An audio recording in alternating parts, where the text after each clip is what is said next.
ਸਾਹਿਬ ਜੀ। ਅੰਮ੍ਰਿਤ ਬਾਣੀ ਹਰ ਹਰ ਤੇਰੀ, ਸੁਣ ਸੁਣ ਹੋਵੈ ਪਰਮ ਗਤ ਮੇਰੀ।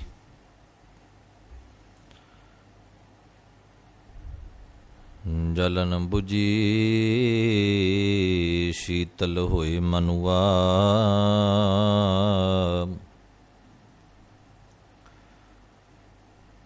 ਸਤਿਗੁਰ ਕਾ ਦਰਸ਼ਨ ਪਾਏ ਜੀਓ।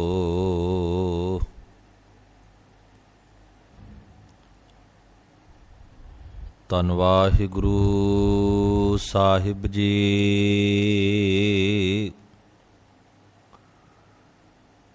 ਮਹਿਲਾ ਪੰਜਵਾਂ।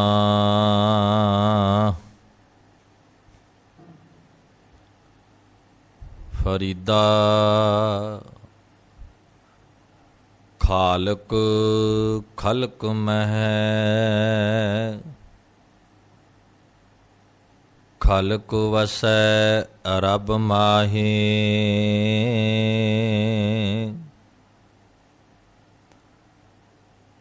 ਮੰਦਾ ਕਿਸਨੋ ਆਖੀਐ, ਜਾਂ ਤਿਸ ਬਿਨ ਕੋਈ ਨਾਹੀਂ। ਮੰਦਾ ਕਿਸਨੋ ਆਖੀਐ, ਜਾਂ ਤਿਸ ਬਿਨ ਕੋਈ ਨਾਹੀਂ।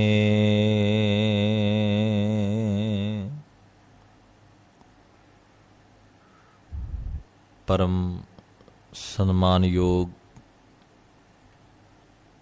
ਹਾਜ਼ਰਾ ਹਜ਼ੂਰ ਸਰਬ ਕਲਾ ਭਰਪੂਰ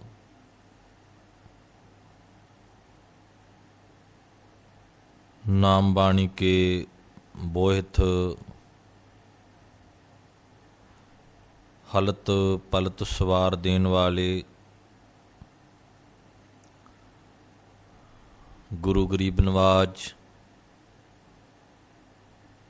ਧੰਨ ਧੰਨ ਸਾਹਿਬ ਸ੍ਰੀ ਗੁਰੂ ਗ੍ਰੰਥ ਸਾਹਿਬ ਸੱਚੇ ਪਾਤਸ਼ਾਹ ਮਹਾਰਾਜ, ਤਿਨਾਂ ਦੀ ਪਾਵਨ ਪਵਿੱਤਰ ਹਜ਼ੂਰੀ ਅੰਦਰ ਸੱਜ ਬੈਠੇ ਗੁਰੂ ਪਿਆਰੇ, ਗੁਰੂ ਸਵਾਰੇ, ਸਤਿਕਾਰਯੋਗ ਸਤ ਸੰਗੀ ਜਨੋ। ਸੱਚਾ ਪਾਤਸ਼ਾਹ ਜੀ ਨੇ ਅਪਾਰ ਕਿਰਪਾ ਕੀਤੀ ਹੈ।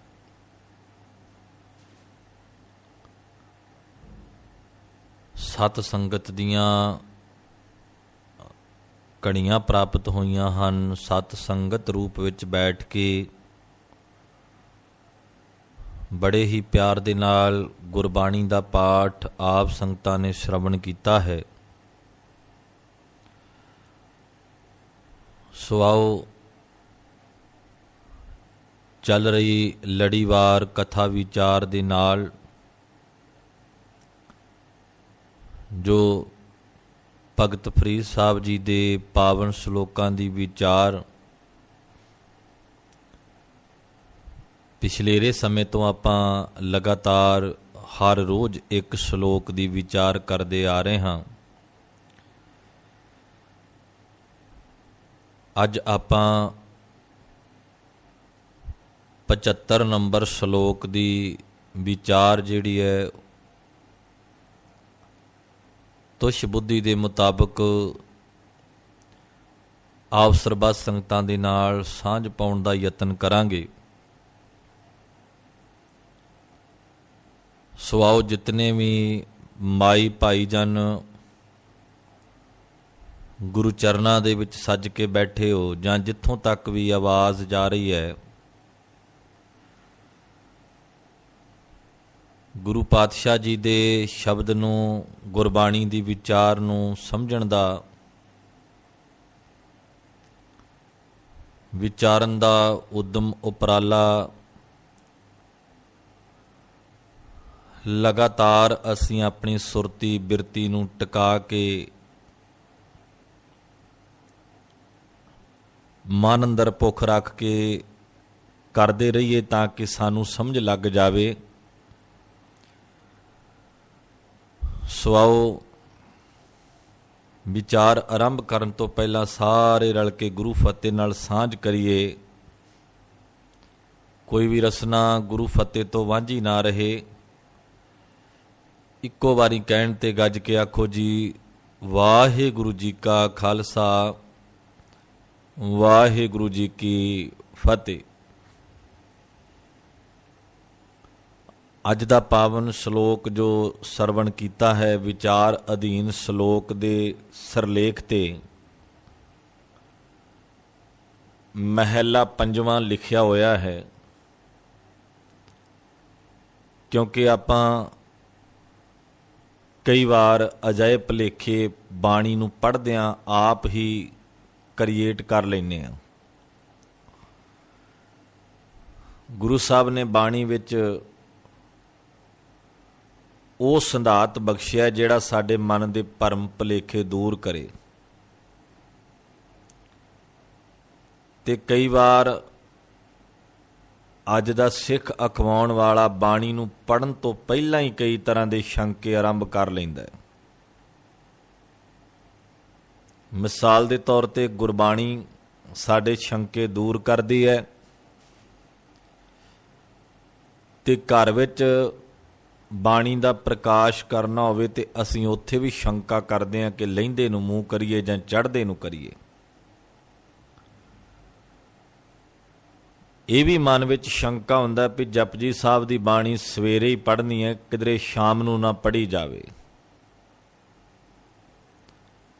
ਇਹ ਵੀ ਮਨ ਵਿੱਚ ਸ਼ੰਕਾ ਹੁੰਦਾ ਵੀ ਵਿਆਹ ਸ਼ਾਦੀ ਦੇ ਸਮੇਂ ਕਿਧਰੇ ਅਲਾਣੀਆਂ ਦਾ ਪਾਠ ਜਾਂ ਪ੍ਰਮਾਣ ਮੂੰਹ ਵਿੱਚੋਂ ਨਾ ਨਿਕਲ ਜਾਵੇ। ਬਹੁਤ ਸਾਰੀਆਂ ਗੱਲਾਂ ਉਹ ਨੇ ਜਿਹੜੀਆਂ ਕੇਵਲ ਮਹਿਜ਼ ਸਾਡੇ ਸ਼ੰਕੇ ਹਨ। ਅਸੀਂ ਗੁਰਬਾਣੀ ਤੇ ਵੀ ਕਈ ਤਰ੍ਹਾਂ ਦੇ ਸ਼ੰਕੇ ਕਰ ਲੈਂਦੇ ਹਾਂ। ਸਤਿਗੁਰੂ ਸੱਚੇ ਪਾਤਸ਼ਾਹ ਮਹਾਰਾਜ ਨੇ ਜੋ ਬਾਣੀ ਦਾ ਖਜ਼ਾਨਾ ਬਖਸ਼ਿਆ ਹੈ, ਇਹ ਸਾਰੀ ਮਨੁੱਖਤਾ ਦੇ ਸ਼ੰਕੇ ਦੂਰ ਕਰਦਾ ਹੈ। ਖੈਰ, ਮੈਂ ਵਿਸ਼ੇ ਵੱਲ ਨੂੰ ਫਿਰ ਦੁਬਾਰਾ ਮੁੜ ਕੇ ਆਵਾਂ। ਮਹਾਰਾਜ ਨੇ ਇਸ ਸ਼ਲੋਕ ਦੇ ਉੱਪਰ ਮਹਿਲਾ ਪੰਜਵਾਂ ਲਿਖਿਆ, ਕਿਉਂਕਿ ਬਹੁਤ ਸਾਰੇ ਸ਼ਲੋਕ ਉਹ ਹਨ ਬਾਣੀ ਦੇ ਵਿੱਚ ਜਿਨ੍ਹਾਂ ਦੇ ਵਿੱਚ ਗੁਰਮਤਿ ਸਿਧਾਂਤ ਦਰਸਾਇਆ ਗਿਆ ਹੈ, ਪਰ ਪੜ੍ਹਨ ਵਾਲੇ ਨੂੰ ਕਈ ਵਾਰ ਬੋਲੀ ਭਾਸ਼ਾ ਕਰਕੇ ਸ਼ੰਕਾ ਨਾ ਖੜਾ ਹੋ ਜਾਵੇ, ਉਹਨੂੰ ਕਿਧਰੇ ਕੋਈ ਕਿਸੇ ਤਰ੍ਹਾਂ ਦਾ ਭਰਮ ਵਹਿਮ ਜਾਂ ਕਿਧਰੇ ਅਰਥ ਦੇ ਅਨਰਥ ਨਾ ਕਰ ਲਵੇ। ਇਸ ਲਈ ਗੁਰੂ ਪਾਤਸ਼ਾਹ ਨੇ ਉੱਥੇ ਮੋਹਰ ਲਾ ਕੇ ਭਗਤ ਸਾਹਿਬਾਨਾਂ ਦੀ ਉਸ ਗੱਲ ਨੂੰ ਹੋਰ ਵੀ ਸਪਸ਼ਟ ਕੀਤਾ ਹੈ। ਜਿਵੇਂ ਫਰੀਦ ਸਾਹਿਬ ਜੀ ਦਾ ਅੱਗੇ ਇੱਕ ਸ਼ਲੋਕ ਆਵੇਗਾ, ਆਪਾਂ ਵਿਚਾਰਦੇ ਆਏ ਹਾਂ, ਵਿਚਾਰਦੇ ਚੱਲਾਂਗੇ। ਔਰ ਪਹਿਲੋਂ ਵੀ ਆਪਾਂ ਬਾਬਾ ਫਰੀਦ ਸਾਹਿਬ ਜੀ ਦਾ ਇੱਕ ਸ਼ਲੋਕ ਵਿਚਾਰਿਆ ਸੀ, ਰਤੀ ਰਤ ਨਾ ਨਿਕਲੈ ਜੇ ਤਨ ਚੀਰੇ ਕੋਏ,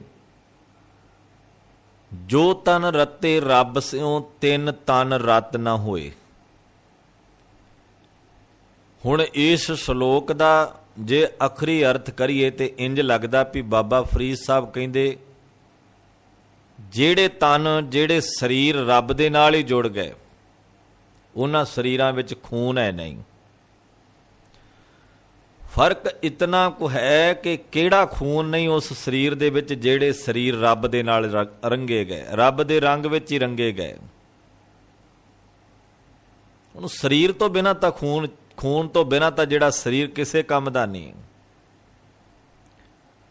ਕਿਉਂਕਿ ਸਰੀਰ ਚੱਲਦਾ ਹੀ ਖੂਨ ਦੇ ਨਾਲ ਹੈ, ਬਲੱਡ ਦੇ ਨਾਲ ਹੈ। ਜ਼ਰਾ ਕੋ ਬਲੱਡ ਘੱਟ ਹੋਵੇ ਤਾਂ ਹਫੜਾ ਦਫੜੀ ਮਚ ਜਾਂਦੀ ਹੈ, ਬਾਡੀ ਦੇ ਵਿੱਚ ਡਿਸਟਰਬੈਂਸ ਪੈਦਾ ਹੋ ਜਾਂਦੀ ਹੈ।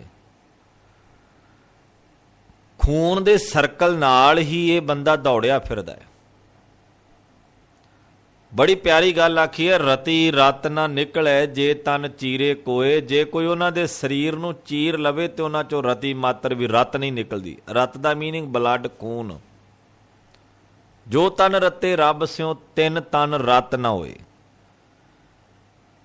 कि ਜਿਹੜੇ ਤਨ ਜਿਹੜੇ ਮਨ ਅਕਾਲ ਪੁਰਖ ਵਾਹਿਗੁਰੂ ਨਾਲ ਰੱਤੇ ਗਏ, ਰੰਗੇ ਗਏ, ਉਹਨਾਂ ਦੇ ਵਿੱਚ ਸਰੀਰ ਦੇ ਵਿੱਚ ਰਤ ਹੀ ਨਹੀਂ ਹੈ। ਇਹ ਕਿੱਦਾਂ ਹੋ ਸਕਦਾ ਵੀ ਉਹਨਾਂ ਦੇ ਸਰੀਰ ਵਿੱਚ ਰਤ ਨਾ ਹੋਵੇ। ਫਿਰ ਮਹਾਰਾਜ ਗੁਰੂ ਅਮਰਦਾਸ ਪਿਤਾ ਜੀ ਨੇ ਇਸ ਸ਼ਲੋਕ ਨੂੰ ਪੜ੍ਹ ਕੇ ਵਿਚਾਰ ਕੇ, ਭਾਵੇਂ ਕਿ ਬਾਬਾ ਫਰੀਦ ਸਾਹਿਬ ਜੀ ਦੀ ਇਸ ਵਿਚਾਰ ਤੇ ਕੋਈ ਸ਼ੰਕਾ, ਕੋਈ ਕਿੰਤੂ ਨਹੀਂ ਹੈ, ਪਰ ਪੜ੍ਹਨ ਵਾਲੇ ਦੀ ਮਾਨਸਿਕਤਾ ਦਾ ਅੰਦਾਜ਼ਾ ਲਾ ਕੇ ਗੁਰੂ ਅਮਰਦਾਸ ਮਹਾਰਾਜ ਨੇ ਇਹਨੂੰ ਹੋਰ ਵੀ ਸਪਸ਼ਟ ਕਰ ਦਿੱਤਾ ਹੈ। ਇਉਂ ਆਖਿਆ ਵੀ ਰਤੀ ਰਤ ਨਾ ਨਿਕਲੇ ਜੇ ਤਨ ਚੀਰੇ ਕੋਏ। ਜੋ ਤਨ ਰਤੇ ਰੱਬ ਸਿਉ ਤਿੰਨ ਤਨ ਲੋਭ ਰਤ ਨਾ ਹੋਏ। ਉੱਥੇ ਲੋਭ ਸ਼ਬਦ ਪਾ ਦਿੱਤਾ ਵਿੱਚ ਮਹਾਰਾਜ ਨੇ ਆਪਣਾ ਸ਼ਲੋਕ ਨਾਲ ਐਡ ਕਰਕੇ। ਇਉਂ ਆਖਿਆ ਵੀ ਫਰੀਦ ਸਾਹਿਬ ਤੁਹਾਡੀ ਵਿਚਾਰ ਤੇ ਕੋਈ ਸ਼ੰਕਾ, ਕੋਈ ਕਿੰਤੂ ਨਹੀਂ ਹੈ, ਪਰ ਕਿਧਰੇ ਪੜ੍ਹਨ ਵਾਲਾ ਹੋਰ ਸ਼ੰਕਾ ਨਾ ਪੈਦਾ ਕਰ ਲਵੇ ਕਿ ਫਰੀਦ ਸਾਹਿਬ ਤਾਂ ਕਹਿੰਦੇ ਵੀ ਸਰੀਰ ਵਿੱਚ ਰਤ ਹੀ ਨਹੀਂ ਹੁੰਦਾ। ਹਾਂ, ਇਹ ਗੱਲ ਪੱਕੀ ਹੈ, ਰਤ ਨਹੀਂ ਹੁੰਦਾ, ਪਰ ਉਹ ਲੋਭ ਦਾ ਰਤ ਨਹੀਂ ਹੁੰਦਾ। ਭਾਵ ਉਹਨਾਂ ਦੀ ਸਰੀਰ ਅੰਦਰ, ਮਨ ਅੰਦਰ ਲੋਭ ਨਹੀਂ ਹੁੰਦਾ। ਉਹ ਲੋਭੀ ਨਹੀਂ ਹੋਇਆ ਕਰਦੇ ਜੋ ਤਨ ਰੱਤੇ ਰੱਬ ਸਿਓ, ਜਿਹੜੇ ਰੱਬ ਨਾਲ ਜੁੜ ਗਏ। ਗੁਰੂ ਸਾਹਿਬ ਨੇ ਭਗਤ ਸਾਹਿਬਾਨਾਂ ਦੀ ਬਾਣੀ ਨੂੰ ਚੰਗੇ ਤਰੀਕੇ ਨਾਲ ਵਾਚ ਕੇ, ਪੜ੍ਹ ਕੇ, ਉਹਦਾ ਅਧਿਐਨ ਕਰਕੇ, ਉਸ ਤੋਂ ਬਾਅਦ ਜਿੱਥੇ ਜਿੱਥੇ ਲੋੜ ਸੀ ਉੱਥੇ ਹੋਰ ਵੀ ਸ਼ਬਦਾਂ ਨੂੰ ਸਪਸ਼ਟ ਕਰਕੇ ਲਿਖ ਦਿੱਤਾ। ਹੁਣ ਇੱਥੇ ਮਹਿਲਾ ਪੰਜਵਾਂ ਸਿਰਲੇਖ ਦਿੱਤਾ ਹੈ 75 ਨੰਬਰ ਸ਼ਲੋਕ ਦੇ ਆਰੰਭ ਵਿੱਚ। ਇਹਦਾ ਅਰਥ ਹੈ ਗੁਰੂ ਅਰਜਨ ਸਾਹਿਬ ਸੱਚੇ ਪਾਤਸ਼ਾਹ ਵੀ ਇੱਥੇ ਕੋਈ ਸਪਸ਼ਟਤਾ ਦੇਣੀ ਚਾਹੁੰਦੇ ਨੇ, ਕਿਉਂਕਿ ਸਤਿਗੁਰੂ ਗੁਰੂ ਅਰਜਨ ਸਾਹਿਬ ਮਹਾਰਾਜ ਜੀ ਨੇ ਆਦਿ ਬੇੜ ਦੀ ਸੰਪਾਦਨਾ ਕੀਤੀ ਹੈ। ਉਹਨਾਂ ਨੇ ਸਾਰੀ ਬਾਣੀ ਨੂੰ ਵਾਚਿਆ ਹੈ ਤੇ ਹੈਲਪ ਦੇ ਤੌਰ ਤੇ ਭਾਈ ਸਾਹਿਬ ਭਾਈ ਗੁਰਦਾਸ ਜੀ, ਬਾਬਾ ਬੁੱਢਾ ਸਾਹਿਬ ਵਰਗੇ ਮਹਾਂਪੁਰਖ ਜਿਹੜੇ ਨਾਲ ਇਹ ਸੇਵਾਵਾਂ ਨਿਭਾਉਂਦੇ ਨੇ। ਜਿਹੜੀ ਲਿਖਾਰੀ ਦੀ ਸੇਵਾ ਹੈ ਗੁਰਬਾਣੀ ਨੂੰ ਲਿਖਣ ਦੀ, ਉਹ ਭਾਈ ਸਾਹਿਬ ਭਾਈ ਗੁਰਦਾਸ ਜੀ ਨੂੰ ਮਹਾਰਾਜ ਨੇ ਸੌਂਪ ਦਿੱਤੀ। ਜ਼ਿੰਮੇਵਾਰੀ ਬੜੀ ਵੱਡੀ ਹੈ, ਛੋਟੀ ਜ਼ਿੰਮੇਵਾਰੀ ਨਹੀਂ। ਇਸ ਆਦਬੀੜ ਦੀ ਸੰਪਾਦਨਾ ਸਮੇਂ ਰਾਮਸਰ ਸਰੋਵਰ ਦੇ ਕੰਢੇ ਤੇ ਬੈਠ ਕੇ ਗੁਰੂ ਅਰਜਨ ਸਾਹਿਬ ਮਹਾਰਾਜ ਲਿਖਾ ਰਹੇ ਨੇ ਤੇ ਭਾਈ ਗੁਰਦਾਸ ਲਿਖ ਰਹੇ ਨੇ। ਇਸ ਤੋਂ ਪਹਿਲਾਂ ਬਾਣੀ ਸਾਰੀ ਨੂੰ ਚੰਗੀ ਤਰੀਕੇ ਨਾਲ ਵਾਚਿਆ। ਜਿੱਥੇ ਜਿੱਥੇ ਲੱਗਿਆ ਹੈ ਵੀ ਇਹ ਕਿਧਰੇ ਕੋਈ ਸ਼ੰਕਾ ਨਾ ਕਰ ਲਵੇ, ਇਸ ਪੰਕਤੀ ਨੂੰ ਪੜ੍ਹ ਕੇ ਉਹਦੇ ਨਾਲ ਸਪਸ਼ਟਤਾ ਦਿੱਤੀ ਹੈ। ਚਾਹੇ ਗੁਰੂ ਅਮਰਦਾਸ ਮਹਾਰਾਜ ਜੀ ਦਾ ਸ਼ਲੋਕ ਐਡ ਕਰ ਦਿੱਤਾ, ਚਾਹੇ ਉਹਨਾਂ ਨੇ ਆਪਣਾ ਸ਼ਲੋਕ ਐਡ ਕਰ ਦਿੱਤਾ ਉਸ ਗੱਲ ਦੀ ਵਿਆਖਿਆ ਕਰਨ ਲਈ। ਇੱਕ ਮੈਂ ਆਪ ਜੀ ਦੇ ਨਾਲ ਪੰਕਤੀ ਹੋਰ ਸਾਂਝੀ ਕਰਾਂਗਾ, ਕਿਉਂਕਿ ਗੁਰੂ ਅਰਜਨ ਸਾਹਿਬ ਮਹਾਰਾਜ ਨੇ ਭਗਤ ਕਬੀਰ ਸਾਹਿਬ ਜੀ ਦਾ ਇੱਕ ਸ਼ਬਦ ਹੈ, ਐਸੋ ਅਸਚਰਜ ਦੇਖਿਓ ਕਬੀਰ ਦਦ ਕੈ ਭੋਲੇ ਬਿਰੋਲੇ ਨੀਰ। ਇਸ ਸਾਰੇ ਸ਼ਬਦ ਨੂੰ ਪੜ੍ਹੀਏ ਤੇ ਸ਼ਬਦ ਕਬੀਰ ਸਾਹਿਬ ਜੀ ਦਾ ਹੈ, ਪਰ ਇਸ ਸ਼ਬਦ ਦੇ ਅਖੀਰ ਤੇ ਜਾ ਕੇ ਇੱਕ ਪੰਕਤੀ ਗੁਰੂ ਅਰਜਨ ਸਾਹਿਬ ਮਹਾਰਾਜ ਜੀ ਨੇ ਸਪਸ਼ਟਤਾ ਵਾਸਤੇ ਲਿਖ ਦਿੱਤੀ ਹੈ, ਉਹਦੀ ਹੋਰ ਪ੍ਰੋੜਤਾ ਕਰਦਿਆਂ ਲਿਖ ਦਿੱਤੀ ਹੈ। ਉਹਦੀ ਵਿਆਖਿਆ ਦੇ ਵਿੱਚ ਕੋਈ ਭਰਮ ਭੁਲੇਖਾ ਨਾ ਰਹਿ ਜਾਵੇ। ਸਤਿਗੁਰੂ ਮਹਾਰਾਜ ਨੇ ਅਖੀਰ ਤੇ ਜਾ ਕੇ ਇੱਕ ਆਪਣੀ ਪੰਕਤੀ ਦਰਜ ਕਰ ਦਿੱਤੀ ਹੈ ਤੇ ਉੱਪਰ ਸ਼ਬਦ ਦੇ ਸਿਰਲੇਖ ਦਿੱਤਾ ਹੈ, ਨਾਲ ਰਲਾਏ ਲਿਖਿਆ ਮਹਿਲਾ ਪੰਜਵਾਂ। ਇਉਂ ਸਿਰਲੇਖ ਦਿੱਤਾ ਮਹਾਰਾਜ ਨੇ। ਬਾਣੀ ਕਬੀਰ ਸਾਹਿਬ ਜੀ ਦੀ ਹੈ ਤੇ ਲਿਖ ਦਿੱਤਾ ਨਾਲ ਰਲਾਏ ਲਿਖਿਆ, ਕਿ ਇੱਕ ਪੰਕਤੀ ਨਾਲ ਰਲਾ ਕੇ ਲਿਖੀ ਹੋਈ ਹੈ ਮਹਿਲਾ ਪੰਜਵਾਂ। ਭਾਵ ਪੰਜਵੇਂ ਗੁਰੂ ਸਾਹਿਬ ਨੇ, ਪੰਜਵੇਂ ਗੁਰੂ ਅਰਜਨ ਸਾਹਿਬ ਮਹਾਰਾਜ ਜੀ ਨੇ ਆਪਣੀ ਇੱਕ ਪੰਕਤੀ ਅਖੀਰ ਤੇ ਦਰਜ ਕਰ ਦਿੱਤੀ ਹੈ। ਬਸ ਇਹ ਬਰੀਕੀਆਂ ਬਾਣੀ ਦੀਆਂ ਸਮਝਣ ਵਾਲੀਆਂ ਨੇ, ਔਰ ਜੇ ਅਸੀਂ ਇਹਨਾਂ ਬਰੀਕੀਆਂ ਨੂੰ ਸਮਝਾਂਗੇ ਤੇ ਫਿਰ ਸਾਨੂੰ ਪਤਾ ਲੱਗੇਗਾ ਵੀ ਅਸਲ ਵਿੱਚ ਗੁਰੂ ਸਾਹਿਬ ਨੇ ਭਗਤ ਸਾਹਿਬਾਨਾਂ ਦੀ ਬਾਣੀ ਦੀ ਪ੍ਰੋੜਤਾ ਕਰਦਿਆਂ ਉਹਦੇ ਵਿਖਿਆਨ ਨੂੰ ਹੋਰ ਵਿਸਥਾਰ ਦਿੱਤਾ ਹੈ, ਉਹਨਾਂ ਦੀ ਗੱਲ ਨੂੰ ਹੋਰ ਵਿਸਥਾਰ ਦਿੱਤਾ ਹੈ ਬੜੇ ਸੁੰਦਰ ਢੰਗ ਨਾਲ। ਕਿਉਂਕਿ ਸਰੋਤਾ ਜਨ ਸਤ ਸੰਗੀ ਜਨ, ਬਾਣੀ ਨੂੰ ਪੜਨ ਵਾਲਾ ਕੋਈ ਭਰਮ ਭੁਲੇਖਾ ਨਾ ਖਾ ਜਾਵੇ। ਕਬੀਰ ਸਾਹਿਬ ਦੇ ਸ਼ਬਦ ਦੀ ਆਖਰੀ ਪੰਕਤੀ ਹੈ, ਕਹੋ ਕਬੀਰ ਪ੍ਰਗਟ ਭਈ ਖੇਡ, ਕਹੋ ਕਬੀਰ ਪ੍ਰਗਟ ਭਈ ਖੇਡ, ਲੇਲੇ ਕੋ ਚੂੰਗੇ ਨਿਤ ਭੇਡ। ਤੇ ਗੁਰੂ ਅਰਜਨ ਸਾਹਿਬ ਮਹਾਰਾਜ ਜੀ ਨੇ ਅੱਗੇ ਸਪਸ਼ਟਤਾ ਵਾਸਤੇ ਇੱਕ ਪੰਕਤੀ ਲਿਖ ਦਿੱਤੀ, ਰਾਮ ਰਮਤ ਮਤ ਪ੍ਰਗਟੀ ਆਈ, ਕਹੋ ਕਬੀਰ ਗੁਰ ਸੋਝੀ ਪਾਈ। ਸਤਿਗੁਰੂ ਮਹਾਰਾਜ ਨੇ ਇਉਂ ਆਪਣੀ ਪੰਕਤੀ ਜਿਹੜੀ ਅਖੀਰ ਤੇ ਦਰਜ ਕਰ ਦਿੱਤੀ ਹੈ। ਖੈਰ, ਇਹ ਪਾਵਨ ਸ਼ਲੋਕ ਜਿਹੜਾ ਹੈ ਗੁਰੂ ਅਰਜਨ ਸਾਹਿਬ ਸੱਚੇ ਪਾਤਸ਼ਾਹ ਮਹਾਰਾਜ ਜੀ ਨੇ ਉੱਤੇ ਸਿਰਲੇਖ ਦਿੱਤਾ ਹੈ, ਮਹਿਲਾ ਪੰਜਵਾਂ।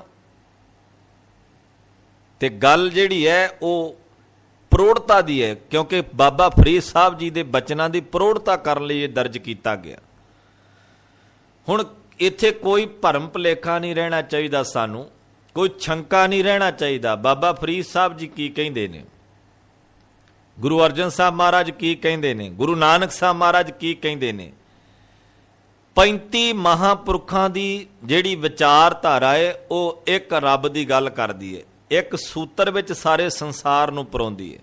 ਕੋਈ ਸ਼ੰਕਾ ਨਹੀਂ ਇੱਥੇ ਕਿ ਕਬੀਰ ਸਾਹਿਬ ਜੀ ਨੇ ਕੋਈ ਵੱਖਰੀ ਵਿਚਾਰ ਦਿੱਤੀ ਹੈ, ਗੁਰੂ ਅਰਜਨ ਸਾਹਿਬ ਮਹਾਰਾਜ ਨੇ ਕੁਝ ਵੱਖਰੇ ਵਿਚਾਰ ਦਿੱਤੇ ਨੇ, ਇਦਾਂ ਦਾ ਨਹੀਂ। ਇਸ ਬਾਣੀ ਨੂੰ ਤਾਂ ਗਰੀਬ ਨਵਾਜ ਸੱਚੇ ਪਾਤਸ਼ਾਹ ਮਹਾਰਾਜ ਜੀ ਨੇ ਪੜ੍ਹਨ ਤੋਂ ਬਾਅਦ, ਵਿਚਾਰਨ ਤੋਂ ਬਾਅਦ ਇਉਂ ਆਖ ਦਿੱਤਾ, ਜੇ ਸਾਰੇ ਸੰਸਾਰ ਨੂੰ ਇੱਕ ਸੂਤਰ ਵਿੱਚ ਪਰੋਣਾ ਤੇ ਇੱਕੋ ਦੁਨੀਆ ਦਾ ਗ੍ਰੰਥ ਹੈ ਉਹ ਧੰਨ ਗੁਰੂ ਗ੍ਰੰਥ ਸਾਹਿਬ ਮਹਾਰਾਜ। ਕਿਸੇ ਨਾਲ ਵਿਤਕਰੇਬਾਜ਼ੀ ਨਹੀਂ, ਕਿਧਰੇ ਜਾਤ ਪਾਤ ਵਰਗੀਆਂ ਬਾਤਾਂ ਨਹੀਂ, ਕਿਧਰੇ ਜ਼ੁਲਮ ਧੱਕਾ ਤੇ ਕਿਸੇ ਤੇ ਤਸ਼ੱਦਦ ਢਾਉਣ ਦੀਆਂ ਗੱਲਾਂ ਨਹੀਂ। ਬਸ ਇਉਂ ਆਖਿਆ ਵੀ ਹਰ ਜੀਵ ਅਕਾਲ ਪੁਰਖ ਦਾ ਸਾਜਿਆ ਹੋਇਆ ਹੈ। ਇਉਂ ਆਖਿਆ ਵੀ ਸਾਰੀ ਖਲਕਤ ਉਸ ਖਾਲਕ ਨੇ ਪੈਦਾ ਕੀਤੀ ਹੈ। ਖਾਲਕ ਦਾ ਅਰਥ ਹੁੰਦਾ ਹੈ ਪੈਦਾ ਕਰਨ ਵਾਲਾ, ਸ੍ਰਿਸ਼ਟੀ ਦਾ ਪੈਦਾ ਕਰਨ ਵਾਲਾ, ਸੰਸਾਰ ਨੂੰ ਪੈਦਾ ਕਰਨ ਵਾਲਾ। ਅਰਬੀ ਭਾਸ਼ਾ ਦਾ ਸ਼ਬਦ ਹੈ ਖਲਕਤ। ਖਲਕਤ ਦਾ ਅਰਥ ਹੁੰਦਾ ਹੈ ਸ੍ਰਿਸ਼ਟੀ, ਤੇ ਖਾਲਕ ਦਾ ਅਰਥ ਹੁੰਦਾ ਹੈ ਸ੍ਰਿਸ਼ਟੀ ਨੂੰ ਪੈਦਾ ਕਰਨ ਵਾਲਾ। ਬਾਬਾ ਫਰੀਦ ਸਾਹਿਬ ਜੀ ਨੇ ਸ਼ਬਦ ਵਰਤਿਆ, ਫਰੀਦਾ ਖਾਲਕ ਖਲਕ ਮਹਿ, ਖਲਕ ਵਸੈ ਰੱਬ ਮਾਹੇ। ਹੁਣ ਇੱਥੇ ਨਾਮ ਫਰੀਦ ਸਾਹਿਬ ਜੀ ਦਾ ਲਿਖਿਆ ਹੈ, ਮਹਿਲਾ ਪੰਜਵਾਂ ਪਾਇਆ ਹੈ। ਉਪਦੇਸ਼ ਰੂਪ ਦੇ ਵਿੱਚ ਜਾਂ ਵਿਚਾਰ ਰੂਪ ਦੇ ਵਿੱਚ, ਗੱਲਬਾਤ ਰੂਪ ਦੇ ਵਿੱਚ ਆਪਾਂ ਇਹਨੂੰ ਇਉਂ ਹੀ ਵਿਚਾਰ ਕੇ ਚੱਲਾਂਗੇ ਕਿ ਹੇ ਫਰੀਦ, ਖਾਲਕ ਖਲਕ ਮੈਂ, ਜਿਹੜਾ ਖਾਲਕ ਹੈ ਉਹ ਖਲਕਤ ਵਿੱਚ ਰਹਿੰਦਾ ਹੈ। ਖਾਲਕ ਆਖਿਆ ਰੱਬ ਨੂੰ, ਪੈਦਾ ਕਰਨ ਵਾਲੇ ਨੂੰ, ਤੇ ਖਲਕਤ ਆਖਿਆ ਹੈ ਸ੍ਰਿਸ਼ਟੀ ਨੂੰ ਜਿਹੜੀ ਪ੍ਰਮਾਤਮਾ ਵਾਹਿਗੁਰੂ ਨੇ ਪੈਦਾ ਕੀਤੀ ਹੈ। ਇਹ ਸਾਰੇ ਸੰਸਾਰ ਨੂੰ ਖਲਕਤ ਆਖਿਆ ਹੈ। ਤੇ ਨਾਲ ਇਉਂ ਆਖਿਆ ਵੀ ਜਿਹੜਾ ਰੱਬ ਹੈ ਨਾ ਉਹ ਖਲਕਤ ਦੇ ਵਿੱਚ ਹੀ ਵਸਦਾ ਹੈ, ਸੰਸਾਰ ਵਿੱਚ ਹੀ ਵਸਦਾ ਹੈ। ਫਿਰ ਹੁਣ ਆਪਾਂ ਇਹਨੂੰ ਇਉਂ ਸਮਝੀਏ, ਜਿਹੜੇ ਲੋਕ ਘਰ-ਬਾਰ ਛੱਡ ਕੇ ਰੱਬ ਨੂੰ ਬਾਹਰੋਂ ਲੱਭਣ ਗਏ, ਜੰਗਲਾਂ 'ਚੋਂ ਲੱਭਣ ਗਏ, ਉਹਨਾਂ ਨੇ ਤਾਂ ਫਿਰ ਰੱਬ ਨੂੰ ਇਉਂ ਸਮਝਿਆ ਵੀ ਮੇਰੇ ਘਰ ਵਿੱਚ ਨਹੀਂ ਹੈਗਾ, ਇਹ ਜੰਗਲਾਂ 'ਚ ਹੀ ਰਹਿੰਦਾ ਹੈ।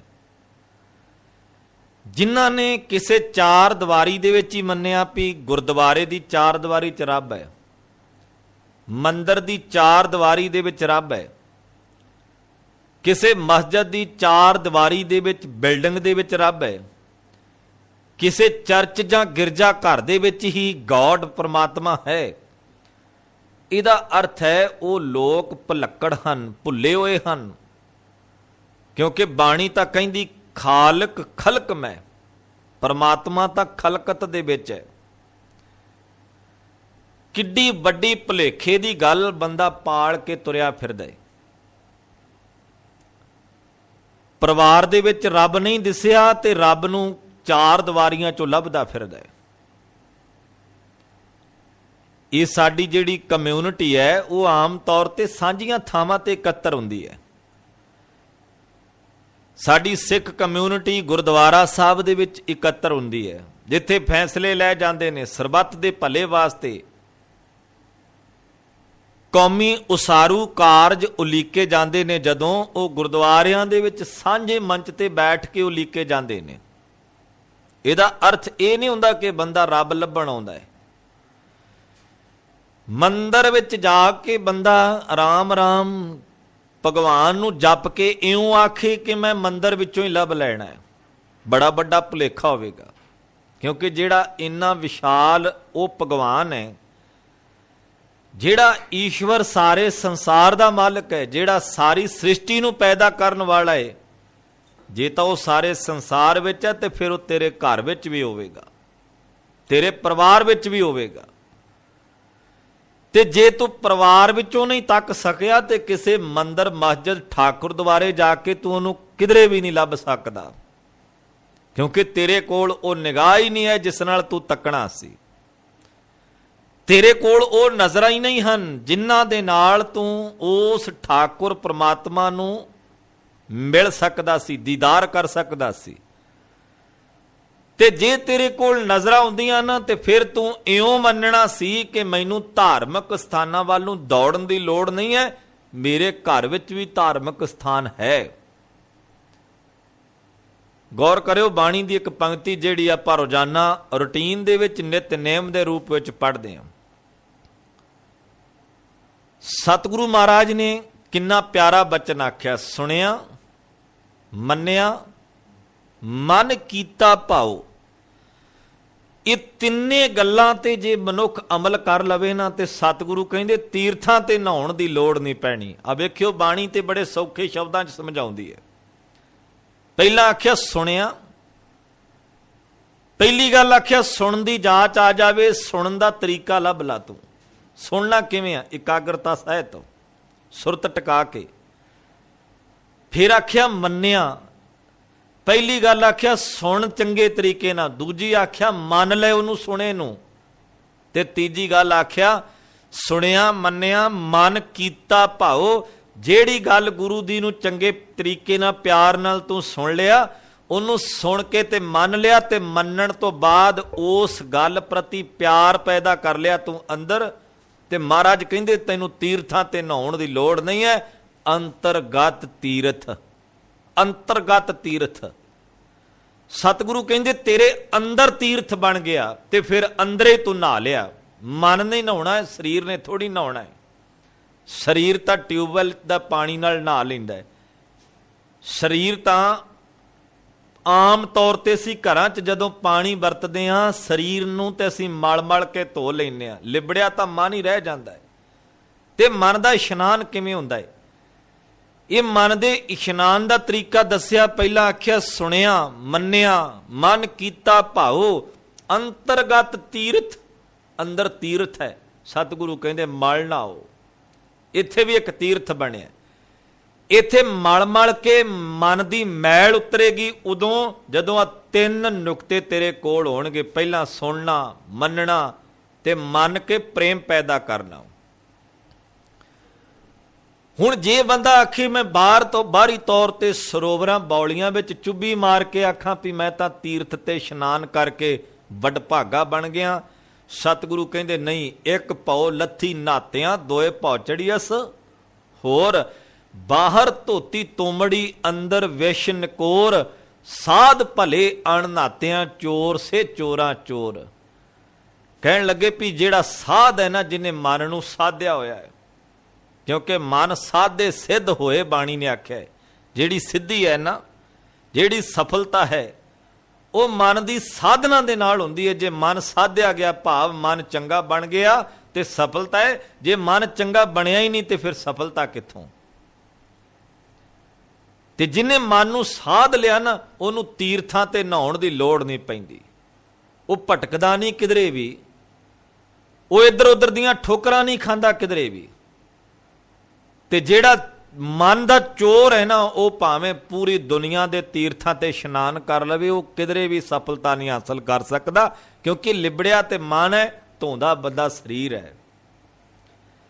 ਸਰੀਰ ਨੂੰ ਧੋਣ ਨਾਲ ਮਨ ਦੀ ਜਿਹੜੀ ਹੈ ਸ਼ੁੱਧਤਾ ਨਹੀਂ ਬਣਦੀ, ਕਿਉਂਕਿ ਬਾਣੀ ਨੇ ਆਖਿਆ ਤਨ ਧੋਤੇ ਮਨ ਹੱਛਾ ਨਾ ਹੋਏ। ਤੇ ਜੇ ਮਨ ਨੂੰ ਹੱਛਾ ਕਰਨਾ ਹੈ ਨਾ, फिर तां गुरु पातशाह महाराज जी दे दसे ये मार्ग ते तुरना पवेगा। ये तीन गल्लां पल्ले विच बन्नणियां पैणगियां। अंतरगत तीर्थ मल नहाओ, अंदर तीर्थ है, अंदर सरोवर है, ਇਹਦੇ ਤੇ ਮਨ ਦੀ ਚੁੱਭੀ ਮਾਰ ਤੇ ਇਸ਼ਨਾਨ ਕਰ ਤੇ ਤੈਨੂੰ ਪ੍ਰਾਪਤੀ ਹੋਵੇਗੀ, ਮਨ ਦੀ ਮੈਲ ਦੂਰ ਹੋਵੇਗੀ ਤੇ ਪਵਿੱਤਰਤਾ ਬਣੇਗੀ। ਸੋ ਸਤਿਗੁਰੂ ਮਹਾਰਾਜ ਨੇ ਜਿਹੜਾ ਇਸ਼ਾਰਾ ਮਾਤਰ ਗੱਲ ਸਮਝਾਈ ਹੈ, ਸਤਿਗੁਰੂ ਕਹਿੰਦੇ ਬਾਹਰ ਨਾ ਲੱਭ, ਕਿਉਂਕਿ ਬਾਹਰ ਭਾਲੇਗਾ ਤੇ ਦੁੱਖ ਪਾਵੇਂਗਾ, ਅੰਦਰੋਂ ਭਾਲੇਗਾ ਤੇ ਸੁੱਖ ਪਾਵੇਂਗਾ। ਬੰਦਾ ਦੇਖਦਾ ਕਿੱਧਰ ਨੂੰ ਹੈ? ਬਾਹਰ ਨੂੰ ਦੇਖਦਾ, ਦੂਜਿਆਂ ਵੱਲ ਦੇਖਦਾ। ਕਾਸ਼ ਬੰਦੇ ਨੂੰ ਆਦਤ ਪੈ ਜਾਵੇ ਆਪਣੇ ਵੱਲ ਵੇਖਣ ਦੀ। ਤੁਸੀਂ ਦੇਖਿਓ ਜਦੋਂ ਵੀ ਬੰਦੇ ਦੀ ਦਲੀਲ ਹੋਵੇਗੀ ਨਾ, ਹਾਂ ਦੁਨੀਆ ਦੇ ਰੰਗ ਤਮਾਸ਼ੇ ਵੇਖਣ ਵਾਸਤੇ ਆਏ ਆ, ਕੀ ਪਤਾ ਕਿੰਨੀ ਕੁ ਜ਼ਿੰਦਗੀ ਹੈ। ਰੰਗ ਤਮਾਸ਼ੇ ਦੁਨੀਆ ਦੇ ਵੇਖੇਗਾ ਜਾਂ ਆਪਣੇ ਅੰਦਰ ਵੱਲ ਨੂੰ ਵੀ ਵੇਖੇਗਾ? ਤੂੰ ਦੁਨੀਆਦਾਰੀ ਵਾਲੀ ਤੱਕਦਾ ਰਵੇਂਗਾ, ਕਿਧਰੇ ਸੋਹਣੇ ਸੁੰਦਰ ਰੂਪ ਤੱਕਦਾ ਹੈ, ਕਿਧਰੇ ਕਈ ਤਰ੍ਹਾਂ ਦੇ ਚਰਜ ਤਮਾਸ਼ੇ ਤੱਕਦਾ ਹੈ, ਕਿਧਰੇ ਕੂੜ ਕਪਟ ਨੂੰ ਦੇਖਦਾ ਹੈ। ਬੜਾ ਕੁਝ ਬੰਦਾ ਦੇਖਦਾ ਦੁਨੀਆ ਦੇ ਰੰਗ ਮੇਲੇ ਤਮਾਸ਼ਿਆਂ ਵਿੱਚ, ਇੰਨਾ ਕੁ ਮਸ਼ਰੂਫ ਹੈ, ਆਪਣੇ ਆਪ ਨੂੰ ਵੇਖਣਾ ਹੀ ਬੰਦਾ ਭੁੱਲ ਗਿਆ। ਵੇਖਣਾ ਕੀ ਸੀ? ਅੰਦਰ ਵੇਖਣਾ ਸੀ। ਬਾਬਾ ਫਰੀਦ ਸਾਹਿਬ ਨੇ ਆਖਿਆ ਨਾ, ਆਪਨੜੇ ਗਿਰਵਾਨ ਮਹਿ ਸਿਰ ਨੀਵਾ ਕਰ ਦੇਖ। ਸਭ ਤੋਂ ਵੱਡੀ ਪ੍ਰੋਬਲਮ ਬੰਦੇ ਦੀ ਇਹ ਹੈ ਕਿ ਜਦੋਂ ਦੂਜਿਆਂ ਨੂੰ ਦੇਖਦਾ ਸਿਰ ਉੱਚਾ ਕਰਕੇ ਦੇਖਦਾ ਹੈ। ਆਪਣੇ ਆਪ ਨੂੰ ਜਦੋਂ ਦੇਖਣਾ ਪਵੇਗਾ ਨਾ, ਉਦੋਂ ਸਿਰ ਨੀਵਾਂ ਕਰਨਾ ਪੈਣਾ। ਨਿਮਰ ਸੁਭਾਅ ਵਿੱਚ ਆ ਕੇ ਅੰਦਰ ਦੀ ਪੜਚੋਲ ਕਰ ਆਪਣੇ ਆਪ ਦੀ, ਫਿਰ ਪਤਾ ਲੱਗੇਗਾ ਜਿਸ ਪਰਮਾਤਮਾ ਨੂੰ ਮੈਂ ਖਲਕਤ ਦੇ ਵਿੱਚੋਂ ਲੱਭਣਾ ਸੀ, ਉਸ ਪਰਮਾਤਮਾ ਨੂੰ ਤੇ ਮੈਂ ਕੰਧਾਂ ਦੀਆਂ ਚਾਰ ਦੀਵਾਰੀਆਂ ਚੋਂ ਲੱਭਦਾ ਰਿਹਾ। ਇਹਨੂੰ ਮਹਾਰਾਜ ਨੇ ਆਖਿਆ, ਬਾਹਰ ਢੂੰਡਤ ਬਹੁਤ ਦੁੱਖ ਪਾਵੈਂ। ਜਦੋਂ ਅੰਦਰੋਂ ਨਹੀਂ ਨਾ ਤੈਨੂੰ ਲੱਭਦਾ ਤੇ ਉਦੋਂ ਤੂੰ ਬਾਹਰ ਨੂੰ ਤੁਰ ਪੈਣਾ। ਇੱਕ ਮੈਂ ਬੇਨਤੀ ਕਰਾਂ, ਲੱਭਿਆ ਉਹਨਾਂ ਨੂੰ ਜਾਂਦਾ ਹੈ ਜਿਹੜੇ ਗਵਾਚ ਜਾਣ, ਜਿਹੜੇ ਗਵਾਚੇ ਹੀ ਨਹੀਂ ਉਹਨਾਂ ਨੂੰ ਲੱਭਣ ਦੀ ਕੀ ਲੋੜ ਹੁੰਦੀ ਹੈ। ਰੱਬ ਗਵਾਚਿਆ ਨਹੀਂ ਹੈ, ਬੰਦਾ ਦੁਨੀਆ ਦੇ ਰੰਗ ਤਮਾਸ਼ਿਆਂ ਵਿੱਚ ਗਵਾਚ ਗਿਆ। ਦੋ ਗੱਲਾਂ ਨੇ, ਭੀੜ ਦੇ ਵਿੱਚ, ਵੱਡੀ ਭੀੜ ਦੇ ਵਿੱਚ ਬੱਚਾ ਪਿਤਾ ਨਾਲੋਂ ਆਪ ਵਿਛੜ ਜਾਵੇ ਤੇ ਗਵਾਚ ਜਾਂਦਾ ਹੈ, ਤੇ ਦੂਜਿਆਂ ਨੂੰ ਕਹਿੰਦਾ ਫਿਰੇ ਵੀ ਮੇਰਾ ਪਿਤਾ ਗਵਾਚ ਗਿਆ। ਲੋਕ ਕਹਿਣਗੇ ਵੀ ਪਿਤਾ ਹੈ ਕਿੱਥੇ ਸੀ? ਉਹ ਟਿਕਾਣਾ ਦੱਸੇਗਾ ਵੀ ਇੱਥੇ ਖੜੇ ਸੀ ਮੇਰੇ ਪਿਤਾ ਜੀ। ਫਿਰ ਉਹ ਕਿੱਧਰ ਚਲੇ ਗਏ? ਕਹਿੰਦਾ ਉਹ ਨਹੀਂ ਗਏ, ਖੜੇ ਉੱਥੇ ਹੀ ਰਹੇ, ਮੈਂ ਉਹਨਾਂ ਨਾਲੋਂ ਵਿਛੜ ਗਿਆ। ਸੱਚਮੁੱਚ ਭੀੜ ਦੇ ਵਿੱਚ ਅਸੀਂ ਸ਼ਾਮਲ ਹੋ ਗਏ ਆਪਣੇ ਮਾਲਕ ਨੂੰ ਛੱਡ ਕੇ। ਭੀੜਾਂ ਕਿਹੜੀਆਂ ਨੇ? ਮੈਂ ਨਾਉ ਨਹੀਂ ਲਵਾਂਗਾ, ਵਿਸਤਾਰ ਨਹੀਂ ਕਰਾਂਗਾ, ਬਸ ਇਸ਼ਾਰਾ ਮਾਤਰ ਸਮਝ ਲਿਓ। ਜਿੰਨੀਆਂ ਚਾਰ ਦੀਵਾਰੀਆਂ ਬਣ ਗਈਆਂ ਸੜਕਾਂ ਦੇ ਕਿਨਾਰਿਆਂ ਤੇ, ਡੇਰੇ ਬਣ ਗਏ, ਸੰਪਰਦਾਵਾਂ ਬਣ ਗਈਆਂ, ਇਹਨਾਂ ਭੀੜਾਂ ਵਿੱਚ ਬੰਦਾ ਸ਼ਾਮਲ ਹੋ ਗਿਆ ਵੀ ਸ਼ਾਇਦ ਰੱਬ ਇਦਾਂ ਮਿਲਦਾ ਹੈ। ਇਹਨਾਂ ਭੀੜਾਂ ਦੇ ਵਿੱਚ ਜਾ ਕੇ ਸ਼ਮੂਲੀਅਤ ਕਰਦਾ ਹੈ ਬੰਦਾ ਵੀ ਮੈਂ ਇਹਨਾਂ 'ਚ ਸ਼ਾਮਲ ਹੋ ਜਾਵਾਂ, ਸ਼ਾਇਦ ਮੇਰੀ ਪ੍ਰਤਿਭਾ ਬਣ ਜਾਏਗੀ, ਮੇਰਾ ਰੁਤਬਾ ਉੱਚਾ ਹੋ ਜਾਵੇਗਾ, ਮੈਂ ਰੱਬ ਦੇ ਨੇੜੇ ਹੋ ਜਾਵਾਂਗਾ, ਮੈਨੂੰ ਸੁਪਨੇ 'ਚ ਦੀਦਾਰ ਹੋ ਜਾਣਗੇ। ਜੇ ਤੈਨੂੰ ਸੁਪਨੇ 'ਚ ਵੀ ਦੀਦਾਰ ਹੋ ਗਏ ਰੱਬ ਦੇ, ਤਾਂ ਮੰਗ ਕੀ ਲਵੇਂਗਾ ਉਹਦੇ ਕੋਲੋਂ? ਕੀ ਮੰਗੇਗਾ ਭਲਾ? ਮੰਗਣਾ ਤਾਂ ਤੂੰ ਫੇਰ ਉਹ ਕੁਝ ਹੀ ਹੈ ਨਾ ਜਿਹੜਾ ਤੂੰ ਰੋਜ਼ ਕਰ ਰਿਹਾ ਹੈ। ਮੁਆਫ ਕਰਨਾ ਮੰਗਣ ਦੀ ਵੀ ਜਾਚ ਨਹੀਂ ਹੈ। ਸੱਚਮੁੱਚ ਜੇ ਅੱਜ ਸਾਖਸ਼ਾਤ ਰੂਪ ਦੇ ਵਿੱਚ, ਸਰੀਰ ਰੂਪ ਦੇ ਵਿੱਚ ਰੱਬ ਆ ਜਾਵੇ, ਪਹਿਲੀ ਤੇ ਗੱਲ ਹੈ ਬਾਣੀ ਨੇ ਆਖਿਆ, ਸੋ ਮੁਖ ਜਲੋਂ ਜਿਤ ਕਹਿ ਠਾਕੁਰ ਜੋਨੀ। ਉਹ ਮੂੰਹ ਸੜ ਜਾਵੇ ਜਿਹੜਾ ਮੂੰਹ ਕਹਿੰਦਾ ਰੱਬ ਜੂਨਾ ਚਾਹੁੰਦਾ ਹੈ। ਪਰ ਜੇ ਮੰਨ ਲਓ ਰੱਬ ਸਰੀਰ ਕਰਕੇ ਆ ਜਾਵੇ ਤੇ ਬੰਦੇ ਨੂੰ ਮੰਗਣ ਦੀ ਵੀ ਜਾਚ ਨਹੀਂ ਆਉਣੀ ਵੀ ਮੈਂ ਕੀ ਮੰਗਾ ਇਹਦੇ ਕੋਲੋਂ। ਮੰਗੂਗਾ ਕੀ ਭਲਾ? ਇਹਦੀਆਂ ਮੰਗਾਂ ਤੇ ਇਹੋ ਹੀ ਹੋਣੀਆਂ ਨਾ, ਦੁਨਿਆਵੀ ਮੰਗਾਂ ਹੀ, ਮੈਨੂੰ ਆਹ ਦੇ ਦਿਓ, ਮੈਨੂੰ ਆਹ ਦੇ ਦਿਓ, ਮੈਨੂੰ ਆਹ ਦੇ ਦਿਓ। ਗੁਰੂ ਤੋਂ ਵਿਛੜਿਆ, ਰੱਬ ਤੋਂ ਵਿਛੜਿਆ ਬੰਦਾ ਭੀੜਾਂ 'ਚ ਸ਼ਾਮਲ ਹੋ ਗਿਆ ਤੇ ਲੱਭਦਾ ਰੱਬ ਨੂੰ ਫਿਰਦਾ ਹੈ। ਰੱਬ ਗਵਾਚਾ ਨਹੀਂ, ਗਵਾਚ ਭੀੜਾਂ ਦੇ ਵਿੱਚ ਬੰਦਿਆ ਤੂੰ ਗਿਆ ਹੈ। ਇਸ ਭੁਲੇਖੇ ਨੂੰ ਦੂਰ ਕਰਦਿਆਂ ਬਾਬਾ ਫਰੀਦ ਸਾਹਿਬ ਜੀ ਨੇ ਆਖਿਆ, ਵੇਖ ਸਾਰਾ ਸੰਸਾਰ ਉਹਦਾ ਸਾਜਿਆ ਹੈ, ਉਹਦੀ ਪੈਦਾ ਕੀਤੀ ਹੋਈ ਇਹ ਲੁਕਾਈ ਹੈ, ਤੇ ਤੂੰ ਲੁਕਾਈ ਵੱਲ ਤੱਕ ਤੱਕ ਕੇ ਕਦੀ ਉਂਗਲਾਂ ਕਰ ਕਰਕੇ ਕਹਿਣਾ ਉਹ ਬੜਾ ਮਾੜਾ ਹੈ, ਉਹ ਬੜਾ ਮਾੜਾ ਹੈ, ਉਹਦੇ ਵਿੱਚ ਬੜੇ ਅਵਗਣ ਨੇ, ਉਹ ਬੜਾ ਕਰਪਟੀ ਹੈ, ਉਹ ਬੜਾ ਠੱਗੀਬਾਜ਼ ਹੈ। ਸਾਰੀਆਂ ਗੱਲਾਂ ਤੂੰ ਇਉਂ ਆਖਦਾ ਹੈ, ਹਰ ਰੋਜ਼ ਦ੍ਰਿੜ ਕਰਦਾ ਹੈ ਲੋਕਾਂ ਦੇ ਕੋਲੋਂ, ਫਿਰ ਉਹਨਾਂ ਨੂੰ ਬਿਆਨ ਕਰਦਾ ਹੈ। ਤੇ ਜਰਾ ਗੌਰ ਨਾਲ ਸਮਝੋ ਬਾਬਾ ਫਰੀਦ ਸਾਹਿਬ ਕੀ ਕਹਿੰਦੇ। ਫਰੀਦਾ ਖਾਲਕ ਖਲਕ ਮੈਂ, ਪਹਿਲਾਂ ਆਖਿਆ ਵੀ ਰੱਬ ਨੂੰ ਬਾਹਰੋਂ ਨਾ ਲੱਭ, ਉਹ ਖਲਕਤ ਵਿੱਚ ਰਹਿੰਦਾ ਹੈ। ਕਿਉਂਕਿ ਕਬੀਰ ਸਾਹਿਬ ਜੀ ਨੇ ਵੀ ਆਪਣਾ ਸ਼ਬਦ ਪ੍ਰਭਾਤੀ ਰਾਗ ਦੇ ਵਿੱਚ ਜਿਹੜਾ ਉਚਾਰਨ ਕੀਤਾ, ਉਹਦੇ ਵਿੱਚ ਜ਼ਿਕਰ ਕੀਤਾ, ਖਾਲਕ ਖਲਕ ਖਲਕ ਮੈਂ ਖਾਲਕ ਪੂਰ ਰਹੇ ਉਹ ਸਰਬ ਠਾਈ, ਵੀ ਉਹ ਖਲਕਤ ਦੇ ਵਿੱਚ ਸਾਰੇ ਪਾਸੇ ਸਮਾਇਆ ਹੋਇਆ ਹੈ, ਸੰਸਾਰ 'ਚ ਸਮਾਇਆ ਹੋਇਆ ਹੈ। ਉਹਦੀ ਹੋਂਦ ਅਸਤੀ ਤੋਂ ਬਿਨਾਂ ਸੰਸਾਰ ਦਾ ਕੋਈ ਹਿੱਸਾ ਹੈ ਹੀ ਨਹੀਂ।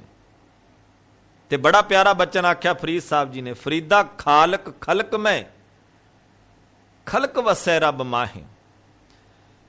ਇਹ ਜਿਹੜੀ ਖਲਕਤ ਪੈਦਾ ਕੀਤੀ ਉਹਨੇ, ਖਲਕਤ ਦੇ ਵਿੱਚ ਹੀ ਆਪ ਵਸ ਰਿਹਾ।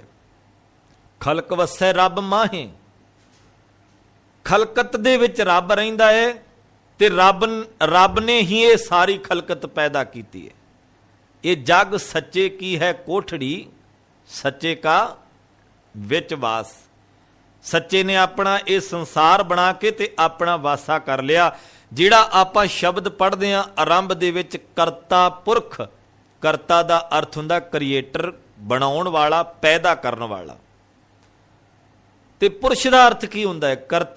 ਕਰਤਾ ਪੁਰਖ ਜਿਹੜਾ ਉਹਦਾ ਅਰਥ ਹੈ ਸਮਾਇਆ ਹੋਇਆ, ਸਭ ਕੁਝ ਬਣਾ ਕੇ ਉਹਦੇ ਵਿੱਚ ਵਸਿਆ ਹੋਇਆ।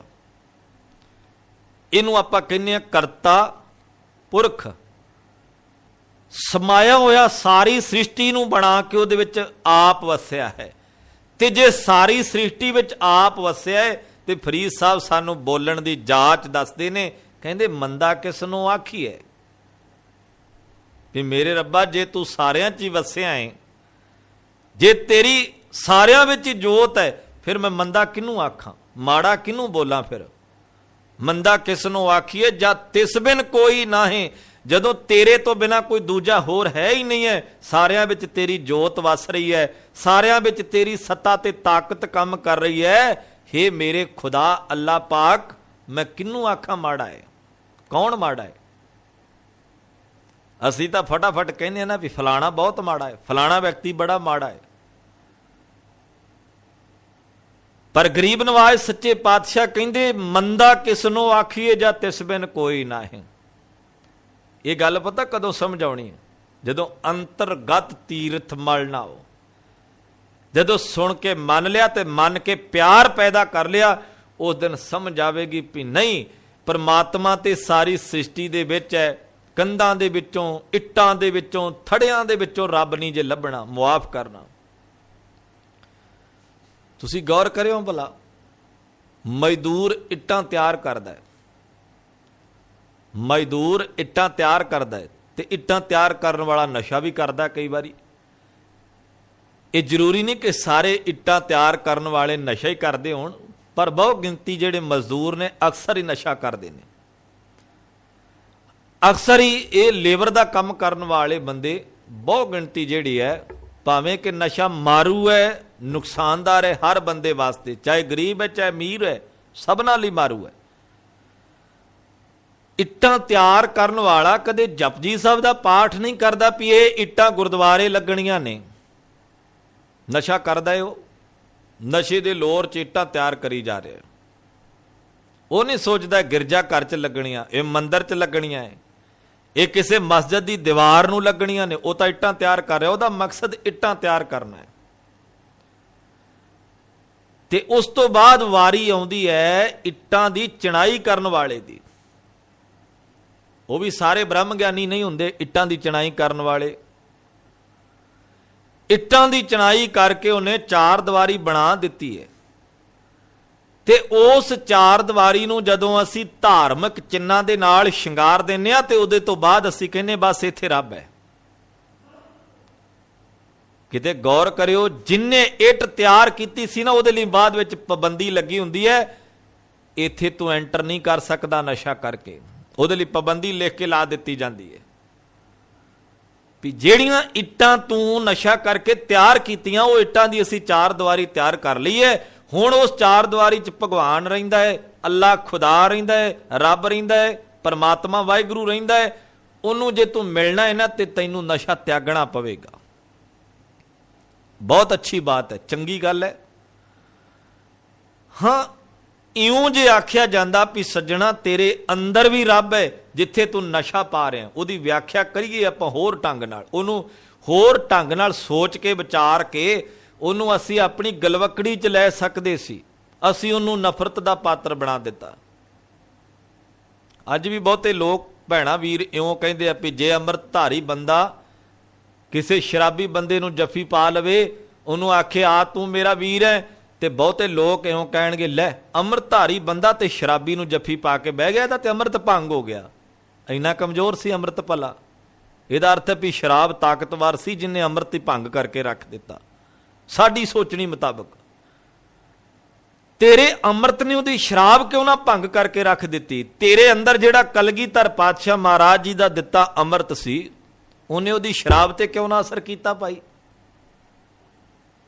ਕਿੰਨੇ ਵੱਡੇ ਭੁਲੇਖੇ 'ਚ ਬੰਦਾ ਗੁਜ਼ਰ ਰਿਹਾ ਹੈ, ਕਿੰਨੀ ਸੁਰਤ ਕਮਜ਼ੋਰ ਦੇ ਨਾਲ ਜਿਉ ਰਿਹਾ ਹੈ। ਇੰਨੀ ਸੁਰਤ ਕਮਜ਼ੋਰ ਹੈ, ਫਟਾਫਟ ਫੈਸਲਾ ਲੈ ਲੈਂਦਾ, ਨਫ਼ਰਤ ਦਾ ਪਾਤਰ ਬਣਾਉਂਦਾ। ਮੇਰੀਆਂ ਦਰਵਾਜ਼ੇ ਤੇ ਨਾ ਆਈ, ਤੂੰ ਸ਼ਰਾਬ ਪੀ ਕੇ ਗੁਰਦੁਆਰੇ ਆ ਗਿਆ, ਹੋ ਸਕਦਾ ਕਿਤੇ ਭੁੱਲਿਆ ਭਟਕਿਆ ਗੁਰਦੁਆਰੇ ਆ ਗਿਆ, ਜੇ ਆ ਗਿਆ ਅੱਜ ਤੋਂ ਛੋਟੀ ਜਾਵੇ। ਪਰ ਜਦੋਂ ਤੁਸੀਂ ਦਬਕਿਆਂ ਦੇ ਨਾਲ, ਕੁੱਟਮਾਰ ਦੇ ਨਾਲ, ਲਿਖਤੀ ਪ੍ਰੂਫ ਦੇ ਨਾਲ ਉਹਦੇ ਤੇ ਡੰਡਾ ਖੜਕਾਓਗੇ ਨਾ, ਉਹ ਚੌਂ ਨੂੰ ਹੋਰ ਤਿਆਰ ਕਰੇਗਾ ਵੀ ਇਹ ਲੋਕ ਕੱਟੜ ਹੁੰਦੇ ਨੇ। ਇਹਨਾਂ ਲੋਕਾਂ ਨੂੰ ਕੀ ਪਤਾ ਹੈ? ਉਹ ਆਪਣੀ ਸ਼ਰਾਬ ਦੀ ਗਲਾਸੀ ਨੂੰ ਸੰਧਾਤ ਸਮਝੇਗਾ, ਆਪਣੀ ਬੋਤਲ ਨੂੰ ਸੰਧਾਤ ਸਮਝੇਗਾ।